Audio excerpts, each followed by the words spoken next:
जय जगन्नाथ समस्त को दैनिक टीवी ओडिया गोटे नुआ वीडियो को स्वागत।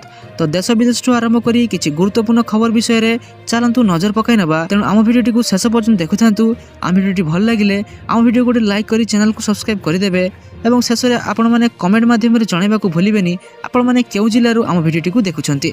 चलंतु नजर पकाई नबा संपूर्ण खबर उपरे। राज्य में वर्षा को नहीं बड़ खबर। आसंता 48 घंटे लघुचाप क्षेत्र सृष्टि संभावना रही।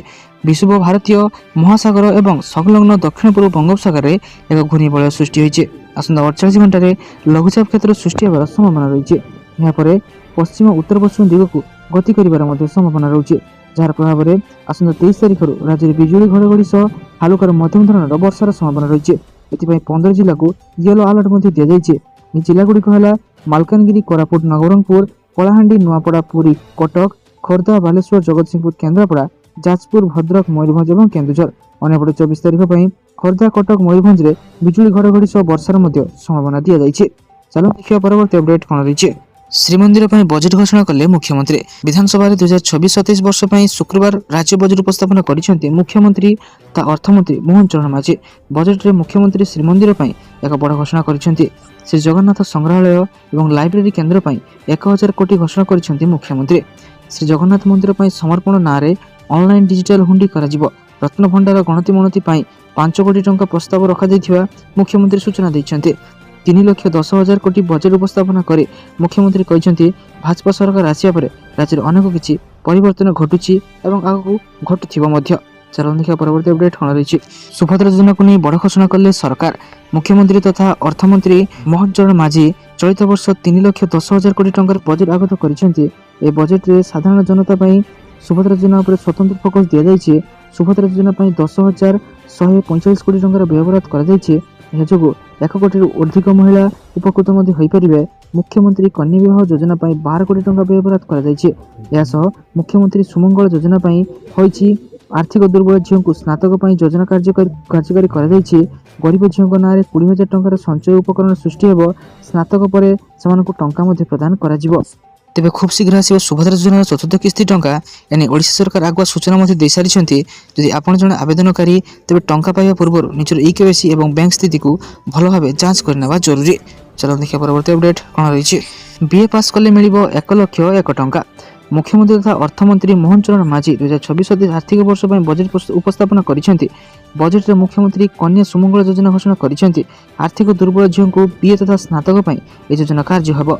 गरीब झील ना 20,000 टंकार संचय उपकरण सृष्टि हो। स्नातक पर 1,01,000 टंका प्रदान कर सुभद्रा योजना 10,145 कोटी टंका घोषणा कर द्वारा 1 कोटी ऊर्ध्व महिला उपकृत हे। मुख्यमंत्री कन्या विवाह योजना 12 कोटी टंका व्यवहार कर। चलो देखिए परवर्ती अपडेट कौन रही। पीएम किसान योजना को नहीं आसला बड़ खबर। चलो देखी ना संपूर्ण अपडेट कौन रही। वर्तमान चाषी मैंने योजनार 22तम किस्ती अपेक्षा कर रही। जदि आपण से लोक मध्य जड़े तेज आपणकर नाम जांच करने निश्चित करूँ, कारण अनेक थर आवेदन करने चाषी मैंने जानी न था नाम हिताधिकारी तालिकार अच्छी कि नहीं। एवं जेहेतु 22तम किस्ती आसवाक जाऊँगी तेणु समस्त त्रुटि संशोधन करने तुरंत आपंकर स्थिति जांच करने गुरुत्वपूर्ण। जदि आप भावुंट आपड़ योजनार योग्य कि नुहे तो सेठारे संपूर्ण प्रक्रिया योग्यता नाम जांच सरल भाषा व्याख्या कर। प्रधानमंत्री किसान सम्मान निधि योजना अधीन क्षुद्र और नाममात्र चाषी को आर्थिक सहायता प्रदान कर। योजन प्रतिवर्ष 6,000 सीधासख 3टी किस्ती से खातार स्थानांतरित हो। वर्ष 22तम किस्ती और वर्षर प्रथम किस्ती चाषी अकाउंट में जमा हो यथाशीघ्र। जदि आपने नुआ आवेदन करने चाहते तेज Aadhaar card, bank account, mobile number और जमी सम्बन्धी डॉक्यूमेंट ता सहित ई-केवाईसी करने बाध्यतामूलक कर दी जाइए। आपण मैंने निजर नाम को जांच करने pmkisan.gov.in आपने भिजिट करेंगे नचेत निकटस्थ सीएससी केन्द्र को जाई निजर ना जांच करेंगे। चलो देखिए परवर्ती अपडेट कौन रही। आसंता एप्रिल समग्र देश में भोटर तालिकार स्वतंत्र व्यापक संशोधन एसआईआर प्रक्रिया आरंभ हो। गुरुवार निर्वाचन कमिशन पक्षर यह सूचना दी जाइए। निर्वाचन कमिशन सचिव पवन दीवान 22टी राज्य और केन्द्रशासित अंचल मुख्य निर्वाचन अधिकारी सीईओ को चिठी लिखि एसआईआर सह जड़ित समस्त प्रस्तुति कार्य तुरंत शेष करने को चिठी कहुई। अवशिष्ट 22 राज्य और केन्द्रशासित अंचल में एप्रिल एसआईआर आरंभ होबार संभावना रही। चलो देखिए परवर्ती अपडेट कौन रही 7 दिन मागणा चिकित्सा दुर्घटन आहत को 48 घंटा नुहे 7 दिन मागणा चिकित्सा मिल प्रधानमंत्री राहत योजन 1.5 लाख टंका पर्यंत मागणा चिकित्सा सेवा मिल सरकारी हस्पिटाल व्यतीत आयुष्मान भारत योजन स्वीकृतिप्राप्त घरोई हस्पिटाल आहत को चिकित्सा मिल पार केंद्र स्वास्थ्य मंत्रालय एभली निष्पत्ति नहीं प्रधानमंत्री नरेंद्र मोदी यह योजना संपर्क में घोषणा स्वास्थ्य विभाग सूचना अनुसार बर्तमान राज्य सरकार दुर्घटनाग्रस्त आहत को घरे हस्पिटाल 48 घंटा पर्यंत मागणा चिकित्सा जोगाई दि जाउछि 48 घंटा भितर आहत को चिकित्सा जति टंका खर्च होता राज्य सरकार निजस्व pre treatment of trauma fund रु बहन करुछन्ति केंद्र सरकार नूतन भाव आहत को 7 दिन 1.5 लाख टंका चिकित्सा खर्च लगी निष्पत्ति नहीं देखिए परवर्ती अपडेट कौन रही समृद्ध अंगनवाड़ी योजना 635 कोटी राज्य बजेट 2024 उपस्थापित मोट 3,10,000 कोटी टंकार बजेट उपस्थापन कले मुख्यमंत्री मोहन चरण माझी यह अवसर में मुख्यमंत्री कहते आमर समस्त चालू रही योजना व्यतीत मु समस्त असंपूर्ण अंगनवाड़ी केन्द्र को समयबद्ध भित्ति संपूर्ण करने एक नूतन योजना समृद्ध अंगनवाड़ी योजना प्रस्ताव देउछि एही नूतन योजना रे क्रेच सुविधा बिना प्रति केन्द्र पिछा 15 लाख टंका एवं क्रेच सुविधा थिबा केन्द्र पिछा 20 लाख टंकार मूल्यर अंगनवाड़ी केन्द्र निर्माण करा चलो देखिए परवर्ती अपडेट कौन रही पुरी रे सामुका प्रकल्प गत वर्ष तुलन में 6.9% वृद्धि होइछि राज्य बजेट पर्यटन क्षेत्र में केंद्र सरकार सहित समन्वय आनिया पुरी रे सामुका प्रकल्प एवं हीराकुद मुख्य पर्यटन स्थल भाव चिन्हट कर ओडिशार समृद्ध सांस्कृतिक और आध्यात्मिक ऐतिह्य को नैसर्गिक बेलाभूमिर अनुभूति एवं अत्याधुनिक भित्तिभूमि सहित एक विश्वमानर उपकूल पर्यटन गंतव्य भाव परिणत करने प्राय 1500 एकर परिमित अंचल सामुका प्रकल्पर परिकल्पना कर प्रकल्पर अवस्थिति पुरी और पुरी में प्रस्तावित आंतर्जातिक विमान बंदर निकटवर्ती होइथिबारु जातीय और आंतर्जातिक संयोग को सुनिश्चित कर चलो देखिए परवर्ती अपडेट कौन रही राज्य बजेट रे समृद्ध कृषक योजना 6,088 कोटी टंकार व्ययबराद कर चाषी मान आर्थिक सशक्तिकरण व्यापक सहायता राशि बजेट रे व्यवस्था कर कृषि क्षेत्र में आधुनिक ज्ञान कौशल और यंत्रिकरण को प्रोत्साहन देवाई सरकार गुरुत्वपूर्ण पदक्षेप ग्रहण कर चलित बजेट रे पुष्टि शस्यर चाष और व्यवहार को समृद्ध करने सहित ग्रामीण अर्थनीति को सुदृढ़ कर राज्य प्रत्येक कृषक परिवार को एक समृद्ध और आत्मनिर्भरशील भविष्य प्रदान करने को लक्ष्य रखा समृद्ध कृषक योजना 6,088 कोटी सीएम किसान योजना 20,230 कोटी कृषि यांत्रिक और कृषि उद्योग 841 कोटी टंकार बजेट व्ययबराद कर चलो देखिए परवर्ती अपडेट कौन रही मधुबाबू पेंशन योजना को नहीं बड़ खबर 2026-27 वर्ष में शुक्रवार उपस्थापन होती बजेट 2026-27 वर्ष में एथिरे मधुबाबू पेंशन योजना को नहीं अर्थमंत्री तथा मुख्यमंत्री मोहन चरण माझी बड़ घोषणा समस्त योग्यों को यह योजना सामिल कर हिताधिकारी मृत्यु घटिले खाली स्थान पूरण नियम आउ लागू हेब नाही बात पड़ी 6 लाख रु अधिक योग्य हिताधिकारी को पेंशन मिल पूर्व सरकार एने अन्याय कार्य करथिले बोली बजेट उपस्थापन बेले कहते मुख्यमंत्री चलो देखिए परवर्ती अपडेट कौन रही जड़े परीक्षार्थी सीसीटीवी 18 जन शिक्षक और 12 जन पुलिस झारखंड में बर्तमान 10वीं और 12th श्रेणी बोर्ड परीक्षा चली तेबे गोरवा जिलार एक परीक्षा केन्द्र में जड़े 10वीं श्रेणी परीक्षार्थी परीक्षा देता बेले जो व्यवस्था ग्रहण कर बर्तमान चर्चार केन्द्रबिंदु पलटि शंकर कुमार सिंह नामक एक छात्र म्यूजिक को विषय भाव ग्रहण करथिबा बेले परीक्षा देइछन्ति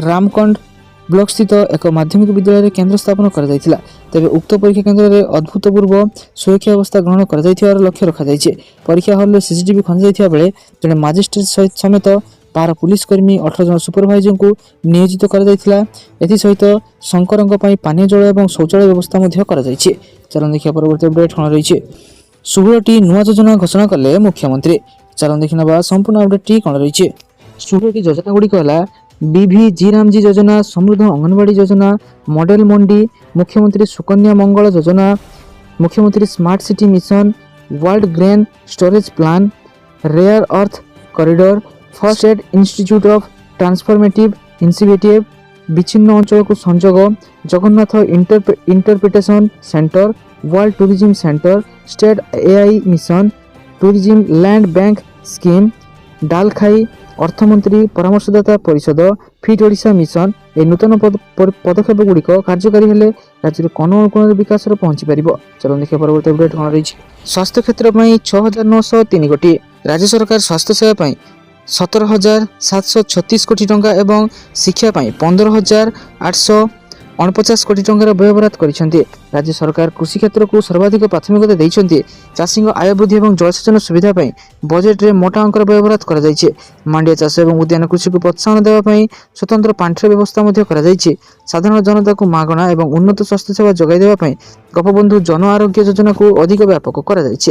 ଶିକ୍ଷା କ୍ଷେତ୍ରରେ ସ୍କୁଲ ରୂପାନ୍ତରଣ ଏବଂ ଉଚ୍ଚଶିକ୍ଷା ପାଇଁ ନୂତନ ଭିତ୍ତିଭୂମି ନିର୍ମାଣ ନିମନ୍ତେ କୋଟି କୋଟି ଟଙ୍କାର ବ୍ୟବସ୍ଥା କରାଯାଇଛି। ଚାଲନ୍ତୁ ଦେଖିବା ପରବର୍ତ୍ତୀ ଅପଡେଟ୍ କ'ଣ ରହିଛି। ରାଜ୍ୟର 10ଟି ଜିଲ୍ଲାରେ ସୁନା ଖଣି ରହିଛି। ଦେବଗଡ଼ ଜିଲ୍ଲାର ଆଡ଼େସା ରାମପଲ୍ଲୀ ଅଞ୍ଚଳ ଏବଂ କେନ୍ଦୁଝରର ଗୋପୁର, ଜଲଡିହି, ମୟୂରଭଞ୍ଜର ମଦନସାହି, କାଞ୍ଜିଆ ଅଞ୍ଚଳରେ ମାଟି ତଳେ ସୁନା ପଥର ଥିବା ସନ୍ଧାନ ମିଳିଛି। ଏସବୁ ସ୍ଥାନରେ ଖଣି ଏବଂ ଭୂତତ୍ତ୍ୱ ନିର୍ଦ୍ଦେଶାଳୟ ଏବଂ ଭାରତୀୟ ବୈଜ୍ଞାନିକ ସଂସ୍ଥା G2 ସ୍ତରରେ ଅନୁସନ୍ଧାନ କାମ ସରିଛି ବୋଲି ଖଣି ମନ୍ତ୍ରୀ ବିଭୂତି ଭୂଷଣ ଜେନା ତଥ୍ୟ ରଖିଛନ୍ତି। କେବଳ ଏହି 3ଟି ଜିଲ୍ଲା ନୁହେଁ, କେନ୍ଦୁଝର, ସୁନ୍ଦରଗଡ଼, କୋରାପୁଟ, ମାଲକାନଗିରି, ଅନୁଗୁଳ, ବୌଦ୍ଧ, ସମ୍ବଲପୁରରେ ସୁନାପଥର ବିକ୍ଷିପ୍ତ ଭାବରେ ରହିଥିବାର ମନ୍ତ୍ରୀ ସୂଚନା ଦେଇଛନ୍ତି। ଚାଲନ୍ତୁ ଦେଖିବା ପରବର୍ତ୍ତୀ ଅପଡେଟ୍ କ'ଣ ରହିଛି। ଭାରତକୁ ମିଳିବ ପ୍ରଥମ ଏୟାର ଟ୍ୟାକ୍ସି, 8 ମିନିଟରେ ଉଡ଼ିବ 36 କିଲୋମିଟର। ଏଣିକି ରିକ୍ସା ଏବଂ ଅଟୋ ବଦଳରେ ଏୟାର ଟ୍ୟାକ୍ସି ବ୍ୟବହାର କରିବେ ଯାତ୍ରୀ। 8 ମିନିଟରେ ଅତିକ୍ରମ କରିବ 36 କିଲୋମିଟର, ଅର୍ଥାତ୍ ଆଖି ବନ୍ଦ କରି ଖୋଲୁ ଖୋଲୁ ଆପଣ ପହଞ୍ଚି ଯାଇଥିବେ।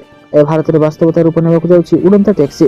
ଭାରତକୁ ମିଳିବ ତାର ପ୍ରଥମ ସ୍ୱଦେଶୀ ଜ୍ଞାନକୌଶଳ ନିର୍ମିତ ଏୟାର ଟ୍ୟାକ୍ସି। ସବୁଠାରୁ ଗୁରୁତ୍ୱପୂର୍ଣ୍ଣ କଥା ହେଉଛି ଏହାର ସମସ୍ତ ଗୁରୁତ୍ୱପୂର୍ଣ୍ଣ ପାର୍ଟସ ଯେପରିକି ଏୟାର ଫ୍ରେମ୍ ଏବଂ ପ୍ରପେଲର ସମ୍ପୂର୍ଣ୍ଣ ଭାବେ ଭାରତରେ ପ୍ରସ୍ତୁତ କରାଯାଇଛି। ଚାଲନ୍ତୁ ଦେଖିବା ପରବର୍ତ୍ତୀ ଅପଡେଟ୍ କ'ଣ ରହିଛି। ଆସିଲେନି ପିଲା, ବଢ଼ିଲା ସରକାରଙ୍କ ଟେନସନ୍। ମାଧ୍ୟମିକ ଶିକ୍ଷା ପରିଷଦ ବୋର୍ଡ ଦ୍ୱାରା ପରିଚାଳିତ ବାର୍ଷିକ ହାଇସ୍କୁଲ ସାର୍ଟିଫିକେଟ୍ ପରୀକ୍ଷା ବା ମେଟ୍ରିକ୍ ପରୀକ୍ଷା ଆରମ୍ଭ ହୋଇସାରିଛି। ପ୍ରଥମ ଦିନ ପ୍ରଥମ ଭାଷା ଓଡ଼ିଆ ପରୀକ୍ଷା ଶାନ୍ତି ଶୃଙ୍ଖଳା ସହ ଶେଷ ମଧ୍ୟ ହୋଇଯାଇଛି। କିନ୍ତୁ ଚଳିତ ମେଟ୍ରିକ୍ ପରୀକ୍ଷାରେ 12,000 ଛାତ୍ରଛାତ୍ରୀ ଅନୁପସ୍ଥିତ ରହିଛନ୍ତି, ଯାହା ସରକାରଙ୍କ ମୁଣ୍ଡ ବ୍ୟଥାର କାରଣ ପାଲଟିଛି। ଏନେଇ ବିଦ୍ୟାଳୟ ଏବଂ ଗଣଶିକ୍ଷା ମନ୍ତ୍ରୀ ନିତ୍ୟାନନ୍ଦ ଗଣ୍ଡ ଚିନ୍ତା ପ୍ରକଟ ମଧ୍ୟ କରିଛନ୍ତି। ମନ୍ତ୍ରୀ କହିଛନ୍ତି ଯେ ମେଟ୍ରିକ୍ ପରୀକ୍ଷାରେ 12,000 ଅନୁପସ୍ଥିତି ରହିବା ବିଷୟରେ ତର୍ଜମା କରାଯାଉଛି। ଚାଲନ୍ତୁ ଦେଖିବା ପରବର୍ତ୍ତୀ ଅପଡେଟ୍ କ'ଣ ରହିଛି। ରାସନ ବାଣ୍ଟିବ AI। ଏଣିକି ଦେଶର ପ୍ରାୟ 80 କୋଟି ଲୋକଙ୍କୁ ରାସନ ବାଣ୍ଟାଯାଉଥିବା ସାମଗ୍ରୀକୁ AI ସହାୟତାରେ ଅଧିକ ସ୍ୱଚ୍ଛ କରାଯିବ। ପ୍ରତ୍ୟେକ ଯୋଗ୍ୟ ପରିବାର ସଠିକ୍ ପରିମାଣ ଏବଂ ଗୁଣବତ୍ତା ସହିତ ସଠିକ୍ ଖାଦ୍ୟଶସ୍ୟ ଠିକ୍ ସମୟରେ ପାଇବା ପାଇଁ ସରକାର ସାଧାରଣ ବଣ୍ଟନ ବ୍ୟବସ୍ଥା PDSରେ ଏକ ନୂତନ ଡିଜିଟାଲ ବ୍ୟବସ୍ଥା କାର୍ଯ୍ୟକାରୀ କରୁଛନ୍ତି। ନୂତନ ବ୍ୟବସ୍ଥା ଅନୁଯାୟୀ ଶସ୍ୟ ସଂଗ୍ରହ ଠାରୁ ଆରମ୍ଭ କରି ଗୋଦାମ, ପରିବହନ ଏବଂ ରାସନ ଦୋକାନରେ ସଂରକ୍ଷଣ ପର୍ଯ୍ୟନ୍ତ ସମଗ୍ର ବ୍ୟବସ୍ଥାକୁ ଡିଜିଟାଲ ଭାବରେ ତଦାରଖ କରାଯିବ। ଏହାର କମ୍ ଓଜନ, ବିଳମ୍ବ ଏବଂ ବାହାନା ଭଳି ଅଭିଯୋଗକୁ ରଖାଯିବ। ସମସ୍ତ ପର୍ଯ୍ୟାୟରେ ସୂଚନା ଅନଲାଇନରେ ରେକର୍ଡ କରାଯିବ, ଯାହାର ତ୍ରୁଟି ସୁଯୋଗ ହ୍ରାସ କରିବ ଏବଂ ଦାୟିତ୍ୱ ସ୍ଥିର କରିବା ସହଜ କରିବ।